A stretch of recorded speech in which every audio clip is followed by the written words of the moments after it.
বন্ধুদের মধ্যে যে সম্পর্ক থাকে তা ভোলার নয়, কেননা বন্ধুদের মধ্যে যে ভাব থাকে তা অন্য কোনো মানুষের সাথে থাকে না।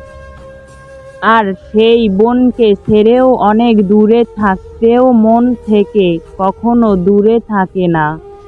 বোন আর বন্ধু এই দুটি শব্দের মানে একই।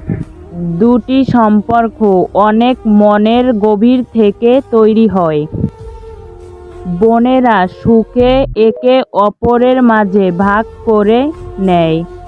বড় বোন থাকা মানে একটা ভাগ্যের ব্যাপার, যেটা সবার কপালে থাকে না।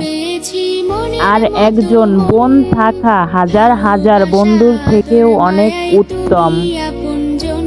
আমি আমার বোনদেরকে অনেক ভালোবাসি। আই মিস ইউ আপু। কখনো তোমাদেরকে ভুলতে পারবো না, তোমরা যা করেছো আমার জন্য। আই লাভ ইউ আপু।